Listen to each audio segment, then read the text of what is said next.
Good morning, students. Today we are going to continue with our chapter, that is chapter number 6, part 3, that is transportation. Okay, now let us start transportation. You know that transportation, that is transfer of one thing from one place to another, that is transportation. Okay, so let us see the transportation in human being. Okay, here you can see transportation. The main transport medium of higher animals including human beings is blood. Okay, so blood human being के अंदर और higher animals जितने भी higher class animal हैं उन सब में जो ट्रांसपोर्ट मीडियम होता है वो क्या होता है? ब्लड. पूरे ब्लड के अंदर एक ऐसी ही चीज है जो सर्कुलेट होती है, वो है ब्लड. ठीक है, so you can see the composition of blood. Blood के अंदर क्या क्या होता है? One is plasma and other one is blood cell. Okay, now first in blood cell, plasma we will see later, and blood cells, here you can see RBC, that is also known as erythrocyte. What is its function? To transport oxygen and carbon dioxide. Okay, second one is WBC, white blood cell. RBC, red blood cells or red blood corpuscles. Okay, white blood cells or white blood corpuscles, that is also known as leukocytes. ठीक है, जब भी blood reports आती है उसमें erythrocytes का count और leukocytes counts आता है, तो don't get confused, it is our WBC and RBC.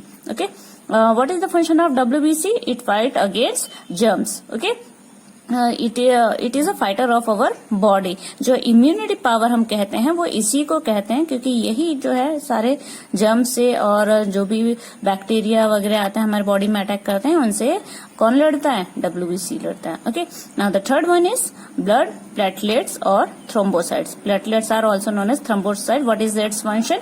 It's function is to clot the blood. Okay, जब कहीं भी चोट लग जाती है तो ब्लीडिंग स्टार्ट हो जाती है, तो वहाँ क्लोटिंग अब थोड़ी देर के बाद छोटे इंजरीज हैं तो वो अपने आप क्या हो जाते हैं? क्लॉटिंग हो जाती है वहाँ पे. तो वो उसके लिए रिस्पॉन्सिबल कौन है? प्लेटलेट्स. ठीक है, now next one is transportation occurs through. How transportation occur? Transportation occurs through the circulatory system. ठीक है, ट्रांसपोर्टेशन के लिए अगर हमारे घर में वाटर आ रहा है तो उसके लिए भी एक ट्रांसपोर्टेशन सिस्टम होता है, पाइप्स. ठीक है, पूरे यानी कि घर के अंदर या पूरे सोसाइटी में एक पाइप का नेटवर्क होता है जिसके थ्रू वाटर आता है, सप्लाई होता है, ट्रांसपोर्ट होता है from tank, main tank to each and every houses. Okay, so in the same way in our body there is also a special system for transportation of blood to each and every cells, from heart to each and every cells of the body. Okay, so there is a system known as circulatory system, and circulatory system consists of three things, that is heart, blood vessels. What is blood vessels? They are the pipeline of our body. Okay, and the blood. ठीक है, तो इसमें क्या जाता है? Blood vessels में blood दौड़ता है. जैसे कि वाटर लाइंस में क्या दौड़ता है? पानी जाता है, वैसे ही हम ब्लड वेसल्स में ब्लड जाता है. Okay, now you can C heart. Heart is the main pumping organ of the body. अगर ये पंप नहीं करेगा तो ब्लड सर्कुलेट नहीं करेगा. ठीक है, it is the main organ. Okay, so pumping organ of our body, it is a muscular organ. Fist size. What is fist size?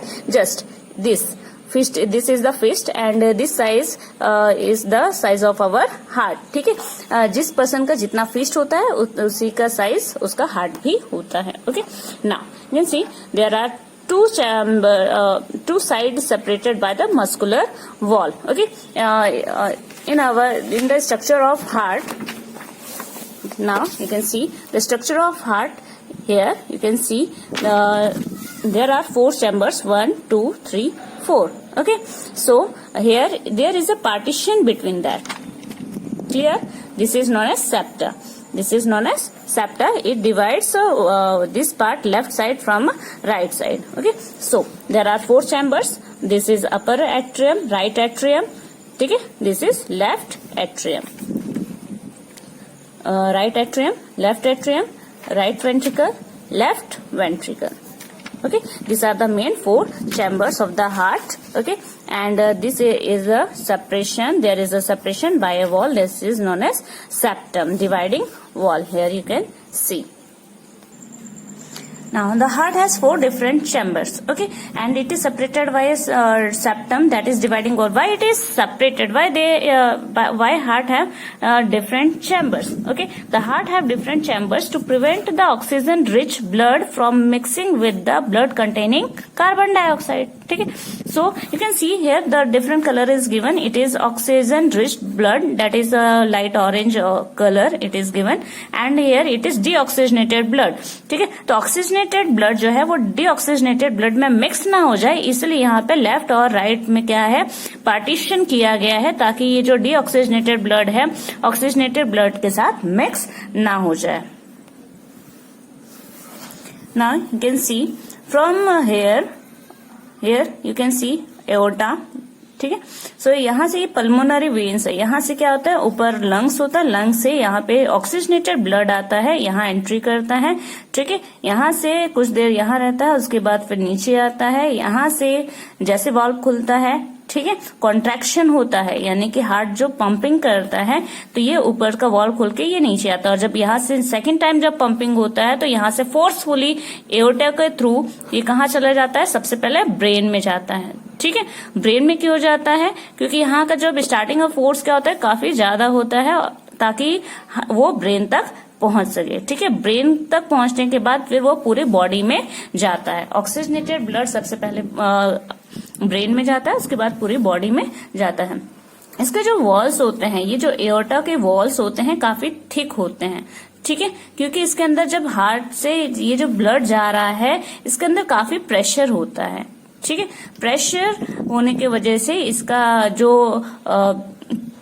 Pressure को सहने के लिए इसका वो वॉल बना होता है वो थिक होता है. ठीक है, जब ये पूरी बॉडी में चला जाता है, पूरी बॉडी में घूम के वापस जब ऑक्सीजन तो रिलीज हो गया, अब क्या हो रहा है, ये जो है नेक्स्ट टाइम क्या ले रहा है, डीऑक्सीजनेटेड ब्लड लेके दूसरे तरफ से रिटर्न हो रहा है. ठीक है, तो जब ये दूसरी तरफ से रिटर्न हो रहा है, तो ये कहाँ आता है, वेना केवा में आता है, राइट एट्रियम में आता है. ठीक है, फिर यहाँ से यहाँ नीचे आता है राइट वेंट्रिकल में, और यहाँ से फिर चला जाता है लंग्स में. ठीक है, लंग्स में जाने के बाद वहां पे क्या करता है, और कार्बन डाइऑक्साइड को बाहर निकालता है, और वहां से क्या लेता है, ऑक्सीजन रे गेन करता है, और फिर वापस से हार्ट में आ जाता है. ठीक है, सो यहाँ पर जो इसकी वॉल होती है, ठीक है, वेना केवा की जो वॉल होती है, ये क्या होती है, ये थिन होती है, इसमें कोई ज्यादा फोर्स नहीं होता है, क्योंकि जो फोर्स होता है वो पहले ब्रेन और पूरे बॉडी तक पहुंचाने के लिए होता है ऑक्सीजनेटेड ब्लड. लेकिन जो रिटर्न वे में आता है उसमें बहुत ज्यादा प्रेशर नहीं होता है, इसलिए जो लेफ्ट जो वेना केवा है उसकी जो वॉल्स होती है वो थिन होती हैं. ठीक है, so here oxygen rich blood from the lungs comes to the thin walled upper chamber of the heart on the left and then left atrium relaxes, it is collected this blood. ठीक है, वहां पे collect हो जाता है, contract करता है, तो नेक्स्ट चैम्बर में चला जाता है, यानी कि यहाँ आता है, रिलैक्स करता है, जैसे फिर से कॉन्ट्रैक्शन होता है, तो ये वॉल्व खुलते हैं, वो नीचे आ जाता है ब्लड. ठीक है, अब यहाँ के बाद फिर से जब कॉन्ट्रैक्शन होता है, while the next chamber the left ventricle relaxes so that the blood is transferred to it. ठीक है, when the muscular left ventricle contract it in its turn the blood is pumped out to the body. ठीक है, तो एक बार जब ये blood heart क्या करता है, कॉन्ट्रैक्शन करता है. ठीक है, तो यहाँ से क्या होता है, यहाँ पर सारा ब्लड आके कलेक्ट होता है, फिर जब रिलैक्स करता है ये वॉल्व ओपन होता है और ब्लड यहाँ आता है. जब वो फिर से कॉन्ट्रैक्ट करता है तो यहाँ से क्या होता है, वो पूरे बॉडी के लिए यहाँ से बाहर चला जाता है. ठीक है, इसी तरह से डीऑक्सीजनेटेड ब्लड में भी ये सारा प्रोसेस होता है. ठीक है, बाहर से अंदर आता है, यहाँ पे कलेक्ट होता है, कॉन्ट्रैक्ट होता है. ठीक है, फिर नीचे चला जाता है, यहाँ पे अगेन रिलैक्स करता है, जब कॉन्ट्रैक्शन होता है तो ये कहाँ चला जाता है, लंग्स में चला जाता है. Clear, this was the working of the heart. Here you can see the working of heart in a simple way. Okay, so heart pumps oxygenated blood to the whole body and deoxygenated blood to the lungs. This is the working of the heart. Okay, so here you can see deoxygenated to the lung. यहाँ पे क्या होगा, carbon dioxide remove होगा, oxygen enter होगा, oxygen enter होगा तो ये oxygenated blood बन जाएगा, अगेन कहाँ आएगा, हार्ट में. ठीक है। हार्ट पंप करेगा oxygenated blood to the whole body, firstly to the brain and then other part. अब पूरे बॉडी से फिर डीऑक्सीजनेटेड ब्लड कलेक्ट होकर अगेन हार्ट में जाएगा, अगेन हार्ट से कहाँ जाएगा, लंग्स में। This process continues the whole day. Okay, this is the working of the heart and small in short. Okay, now the blood vessels, there are two types of blood vessels. Arteries have thick elastic walls, I have already explained, to tolerate high blood pressure. Okay, then veins, the thin walls, low blood pressure. Okay, they have thin wall because of they have to tolerate low blood pressure. Okay, now blood platelets, injury. You can see blood platelets, when there is injury, it start bleeding, means loss of pressure. ठीक है, blood loss means उसके साथ तो pressure भी loss हो रहा है, क्योंकि जो प्रेशर है वो किसके अंदर है, ब्लड के अंदर ही है। तो blood loss means there is a loss of pressure. ठीक है, सो अगर pressure lost means reduce efficiency of the heart. Heart की एफिशिएंसी में क्या होगा, उसकी वर्किंग में प्रॉब्लम्स क्रिएट होगी। Without pressure heart won't work. ठीक है, अगर ज्यादा ब्लड लॉस हो जाता है तो क्या होती है, पेशेंट की डेथ हो जाती है। क्यों, क्योंकि there is no pressure. Pressure नहीं है तो पूरी बॉडी में ऑक्सीजन नहीं पहुंचेगा ब्लड के थ्रू, और ऑक्सीजन नहीं तो पर्सन जिंदा नहीं रह सकता है। ठीक है, platelets clot, platelet cells clots the injury part and stops bleeding. So this is the function of platelets. Now here you can see oxygen enters the blood in the lungs. Here you can see the figure is given, the process which I have explained in copy. Okay, so here you can see there is a separation of oxygenated and deoxygenated blood from mixing due to the separation in septa through septa. Okay, so why such separation is necessary? Such separation allows a highly efficient supply of oxygen to the body. ठीक है, body के अंदर oxygen rich जो blood है वो बहुत ही अच्छी तरीके से यहाँ पर क्या होता है, सप्लाई किया जाता है। This is useful in animals that have high energy needs. जो भी मल्टी सेल्युलर ऑर्गेनिजम्स हैं उनकी एनर्जी नीड ज्यादा होती है, और इसलिए ये बहुत जरूरी है कि ऑक्सीजनेटेड ब्लड हमेशा डीऑक्सीजनेटेड ब्लड से अलग रहे। Now which constantly use energy to maintain their body temperature. You can see now ये body temperature maintain करने के लिए, ठीक है, the body temperature depends on the temperature in the environment. Animals like amphibians or reptiles have 3 chambers heart. ठीक है, तो कुछ जो एम्फीबियंस ग्रुप है that we have studied in class 9 that they have 3 chambered hearts and they tolerate some mixing of oxygenated and deoxygenated blood. ठीक है, 4 chambered heart में mixing नहीं होती है, लेकिन जो 3 चैम्बर्ड हार्ट में वो कुछ हद तक उनकी एनर्जी नीड ज्यादा नहीं होती, जैसे कि क्रोकोडाइल। ठीक है, वो ज्यादा कुछ फंक्शंस नहीं करते हैं, ज्यादातर आराम करते हैं, तो उनकी जो एनर्जी नीड्स ज्यादा नहीं होती है, तो उनकी बॉडी में कुछ जो थोड़ा बहुत मिक्सिंग चल जाता है। Fishes on the other hand have only 2 chambers to their heart and the blood is pumped to the gills. Is oxygenated blood there and passes directly to the rest of the body. ठीक है, तो उनमें भी जो fishes होती हैं उनमें 2 chambers heart होता है, और डायरेक्टली यहाँ पे ऑक्सीजनेटेड और डीऑक्सीजनेटेड ब्लड जो है वो गिल्स के थ्रू वहां पर प्रोसेस हो जाता है, तो उन्हें भी ज्यादा कॉम्प्लेक्स वर्किंग हार्ट की जरूरत नहीं होती है। ठीक है, सो ह्यूमन बॉडी के अंदर यहाँ पे 2 तरीके का होता है। यहाँ पे क्या होता है, ऑक्सीजनेटेड ब्लड एक बार यहाँ से हार्ट से पूरे बॉडी में जाता है, फिर वहां से डीऑक्सीजनेटेड कलेक्ट होता है, फिर यहाँ पे लंग्स में जाता है, फिर वही प्रोसेस होती है। तो इसलिए यहाँ पे ह्यूमन बॉडी के अंदर जो है on the other hand it goes through the heart twice during each cycle. एक साइकिल में, यानी कि एक बार हार्ट में आया, फिर वापस यहाँ पूरे बॉडी में गया, फिर बॉडी से फिर हार्ट में आया, यानी कि एक साइकिल में। ठीक है, एक साइकिल के अंदर ये जो हम पूरे प्रोसेस करें, एक साइकिल के अंदर ये 2 बार हार्ट में आता है, और इस प्रोसेस को कहा जाता है double circulatory system. Human beings के अंदर कैसा सिस्टम है, it is double circulatory system. Now the next one topic is lymph. Okay, so जिस तरीके से पूरे बॉडी के अंदर ब्लड वेसल्स रन कर रहे होते हैं, उन्हीं के साथ साथ एसोसिएट करके लिम्फ भी क्या करते हैं, एक पूरा लिम्फेटिक सिस्टम बनाते हैं। ठीक है, लिम्फेटिक सिस्टम, अब जो ब्लड कैपिलरीज होते हैं इनमें छोटे छोटे पोर्स होते हैं। ठीक है, सो वो छोटे छोटे पोर्स के द्वारा क्या होते हैं, कई सारे जो मटेरियल्स हैं, कलरलेस लिक्विड है, वो वहां से फ्लो होके बाहर चल जाते हैं।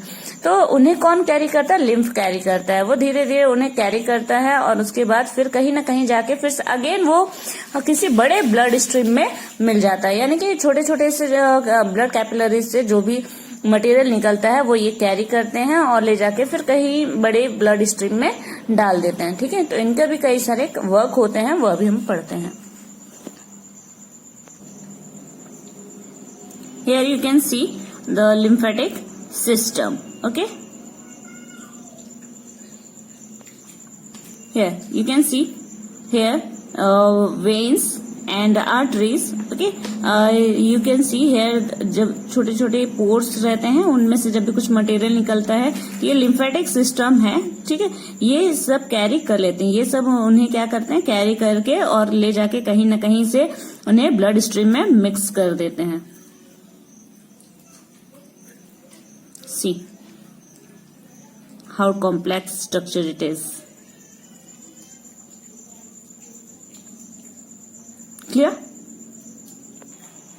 Now let us see the function of lymph. Okay, this is also transporter fluid. It is a transporter fluid. The pores present in the walls of capillaries, some amount of plasma. ठीक है, capillaries में जो pores होते हैं उनमें से क्या निकलता है, plasma, protein and blood cells escape into intercellular spaces. ठीक है, सेल्स के बीच में जो गैप्स होते हैं उनमें निकल के बाहर आ जाते हैं। ठीक है, in the tissue to form the lymph. Clear है? Now what is the next, it is colourless. कैसा होता है, कलरलेस होता है। It absorbs and transport fat from the intestine. तो कहाँ ट्रांसपोर्ट करते हैं, फैट्स, जो इंटेस्टाइन में फैट होता है उसे ट्रांसपोर्ट करने में हेल्प करते हैं। कौन करता है, lymph. Now last one, it drains away the excess tissue metabolism. जो टिश्यू से एक्स्ट्रा थिंग्स रहती है वो वहां से ड्रेन आउट करके कहाँ ले जाता है, अगेन ब्लड स्ट्रीम में। Okay, now the next topic is transportation in plants. Okay, so we know that we have already studied in class 9 that there is a two tissue transport system in plants. Okay, that is one is xylem and one is phloem. Now let us see the difference between them.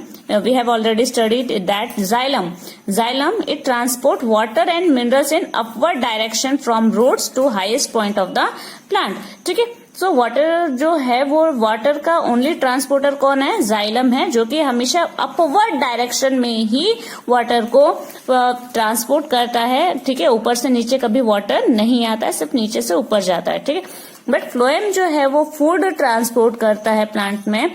ठीक है, जो leaves prepare करती हैं उन्हें upward direction में भी लेके जाता है और नीचे भी, क्योंकि फूड तो सबको चाहिए, पूरे बॉडी को चाहिए ना, तो अपवर्ड पार्ट में भी लेके जाता है as well as root part तक पहुंचाता है।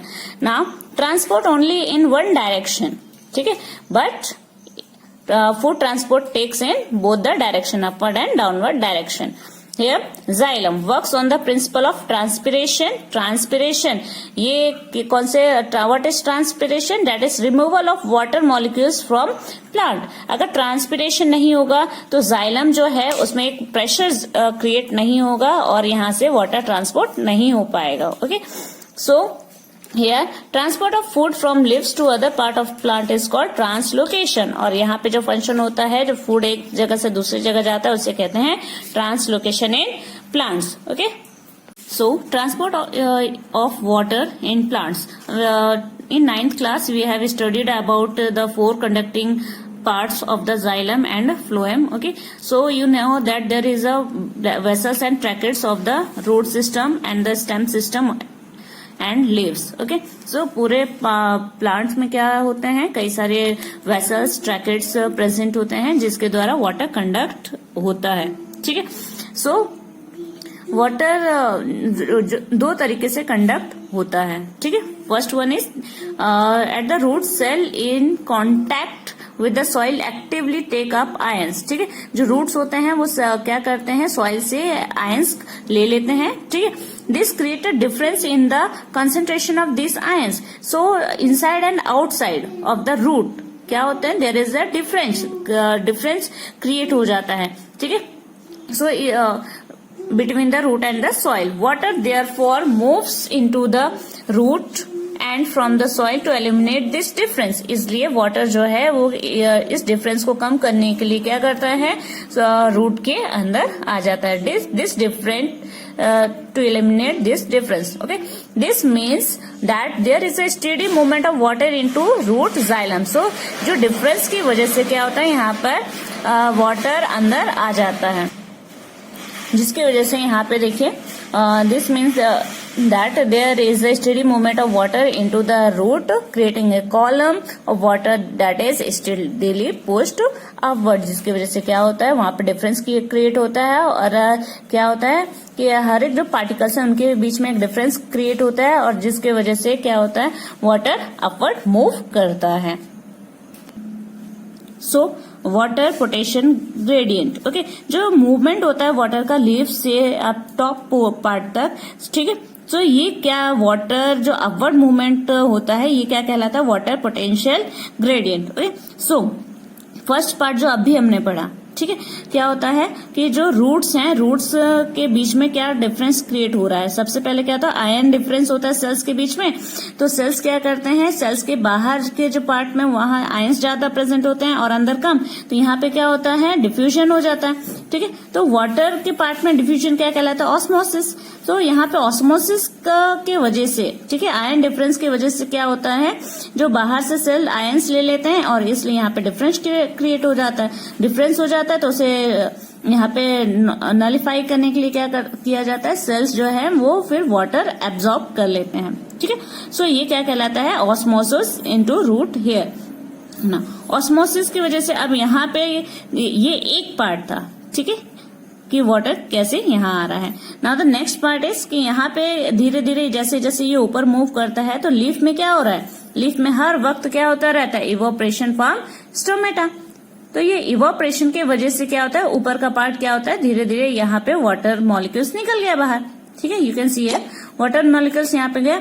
अब वाटर मॉलिक्यूल्स यहाँ पे गया तो यहाँ का क्या होता है, स्पेस खाली हो जाता है. स्पेस खाली हुआ, यहाँ पे अगेन एक सक्शन पुल क्रिएट होता है, जिसके वजह से मॉलिक्यूल्स में क्या होते हैं, मूवमेंट, अपवर्ड मूवमेंट होने लगता है. ठीक है, अपवर्ड मूवमेंट क्यों होता है, due to cohesion and adhesion. Cohesion क्या होता है, व्हाट इज कोहेशन, कोहेशन यानी कि जो वाटर मॉलिक्यूल्स अगर वाटर के साथ बॉन्डिंग बनाता है, ठीक है, दो चीजों के बीच में बॉन्डिंग, अगर सेम चीजों के बीच में बॉन्डिंग है तो वो कोहेशन कहलाती है और अलग अलग चीजों के बीच में बॉन्डिंग होती है तो वो एडेशन कहलाती है. ठीक है, सो यहाँ पे कोहेशन और एडेशन जो फोर्सेस हैं, ठीक है, जो एक दूसरे के बीच में बॉन्ड बना लेते हैं, जिसकी वजह से क्या होता है, ये एक दूसरे पर प्रेशर क्रिएट करते हैं और ये क्या होता है, धीरे धीरे वापस वाटर मॉलिक्यूल्स को खींच के वो वापस यहाँ तक पहुंच जाता है. फिर यहाँ पे जब टेम्परेचर प्रोवाइड होता है, ज्यादा टेम्परेचर प्रोवाइड होता है तो वाटर मॉलिक्यूल्स फिर से बाहर आ जाता है. फिर यहाँ पे स्पेस क्रिएट होता है, सो ये एक दूसरे को सब लिफ्ट करते हैं, ऊपर आता है और यहाँ पे रूट में क्या होता है, एक स्पेस, एक वाटर मॉलिक्यूल की स्पेस खाली हो जाती है. जैसे ही यहाँ पे खाली होती है वो बाहर से फिर से एक वाटर मॉलिक्यूल्स अंदर ले लेता है.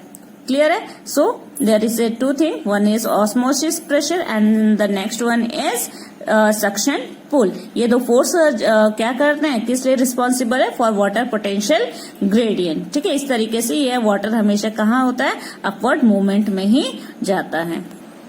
Now transportation of food and other substances that we have already studied. कि फूड जो फोटोसिंथेसिस के टाइम पर जो भी लीव्स फूड प्रिपेयर करती है वो कहा वो क्या होता है, वो हर तरफ उन्हें ऊपर और नीचे दोनों ही तरफ पहुंचाना होता है, जिसकी वजह से जिस प्रोसेस को ट्रांसलोकेशन कहते हैं. ठीक है, सो अगर ये जो प्रोटीन जो भी फूड सिंथेसाइज करके अगर वो पूरे पार्ट में ठीक से नहीं पहुंचेगा तो क्या होगा, प्लांट्स में न्यूट्रिशन नहीं पहुंचेगा और प्लांट की जो हेल्थी ग्रोथ है वो रुक जाएगी. ठीक है, और ये कौन करता है, the whole process is done by phloem. Clear.